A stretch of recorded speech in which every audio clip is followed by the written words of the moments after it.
بسم اللہ الرحمن الرحیم وبہ نستعین۔ معزز سامعین، آج 7ویں تراویح مکمل ہوئی۔ آج کی تراویح 8ویں پارے کے نصف سے 9ویں پارے کے ثلث تک کی تلاوت پر مشتمل ہے۔ سورہ اعراف کے مجموعہ اجزاء پر نظر ڈالنے سے معلوم ہوتا ہے کہ زیادہ تر مضامین اس صورت میں معاد یعنی آخرت و نبوت کے متعلق ہے، جیسا کہ ارشاد باری ہے اتبعوا ما انزل الیکم من ربکم ولا تتبعوا من دونہ اولیاء، کہ اپنے رب کو چھوڑ کر دوسرے کے پیچھے نہ لگو، قرآن ہی کی پیروی کرو۔ اسی طرح فَلَنَسْأَلَنَّ الَّذِينَ أُرْسِلَ إِلَيْهِمْ وَلَنَسْأَلَنَّ الْمُرْسَلِينَ میں معاد یعنی آخرت کی تحقیق ہے کہ قیامت میں ان لوگوں سے بعض پرس ضرور ہوگی جن کی طرف پیغمبر بھیجے گئے ہیں، اور پیغمبروں سے بھی پوچھا جائے گا کہ انہوں نے فرض کہاں تک انجام دیا اور لوگوں کی طرف سے انہیں کیا جواب ملا۔ بلا شبہ لوگوں کو روز قیامت میں میزان کے مرحلے سے گزرنا ہوگا۔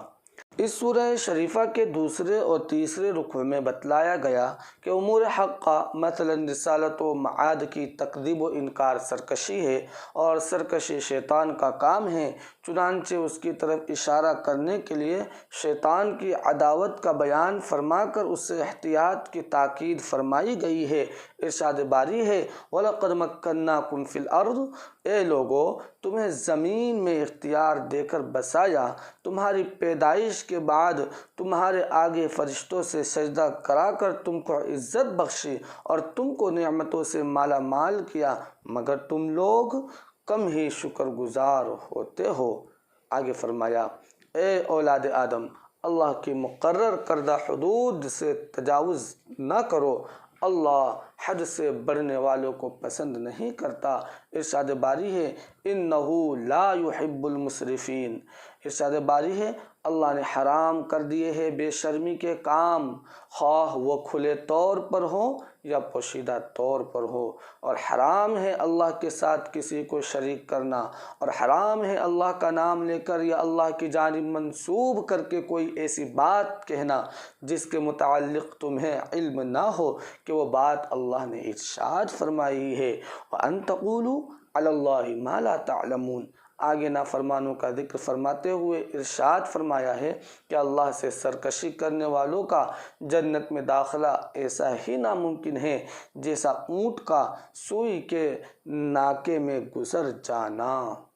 ان الذين كذبوا بآياتنا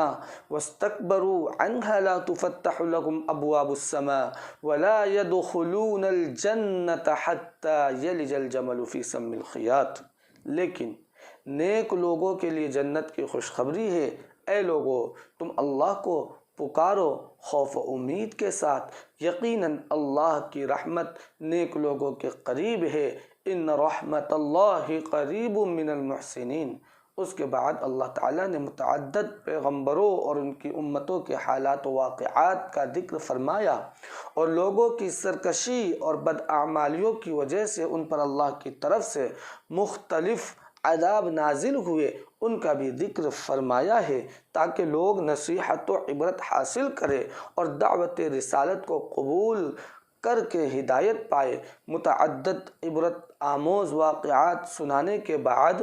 اللہ تعالی حضور صلی اللہ علیہ وسلم سے فرماتے ہیں وَإِذْ أَخَذَ رَبُّكَ مِن بَنِي آدَمَ مِن ظُهُورِهِمْ وَذُرِّيَّتِهِمْ وَأَشْهَدَهُمْ عَلَىٰ أَنفُسِهِمْ أَلَسْتُ بِرَبِّكُمْ قَالُوا بَلَىٰ شَهِدْنَا، کہ اے نبی لوگوں کو یاد دلا دو کہ ہم نے روز الست تمام انسانی روحوں کو جمع کر کے ان سے پوچھا تھا کہ کیا میں تمہارا رب نہیں ہوں؟ تو سب نے ایک ہی جواب دیا تھا کہ بے شک تو ہی ہمارا رب ہے، ہم اس پر گواہی دیتے ہیں۔ اللہ تعالیٰ فرماتا ہے کہ کیا لوگ اب اس معاہدے کو بھول گئے جو شرک میں مبتلا ہو گئے؟ آگے ارشاد ہے کہ نفس پرستی کی وجہ سے لوگوں کی حالت اس کتے جیسی ہو جاتی ہے جس کی زبان لالچ کی وجہ سے باہر کو لٹکی رہتی ہے۔ ارشاد باری ہے فَمَثَلُهُ كَمَثَلِ الْكَلْبِ، اے لوگو، ایسے لوگوں کو اللہ نے جہنم کے لیے پیدا فرمایا ہے، کیونکہ ان کے پاس ایسے دل ہیں جن سے سمجھتے نہیں، اور ایسی آنکھیں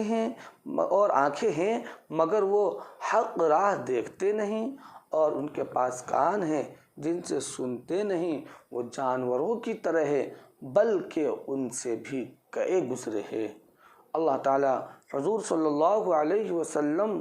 سے ارشاد فرماتا ہے کہ اگر منکرین آپ کو جادوگر اور مجنون کہے تو آپ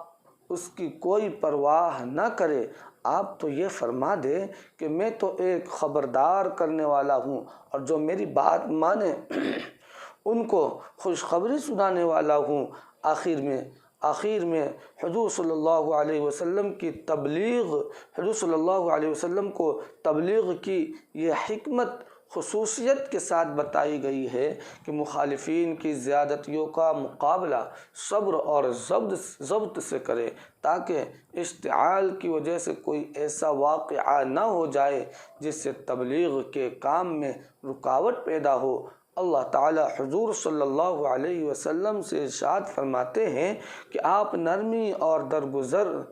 کا طریقہ اختیار فرمائے اور جاہلوں سے نہ الجھے۔ اے نبی، آپ اپنے رب کو صبح و شام یاد کرتے رہیں، اور رو رو کر اور خوف کے ساتھ دل میں بھی بآواز بلند بھی۔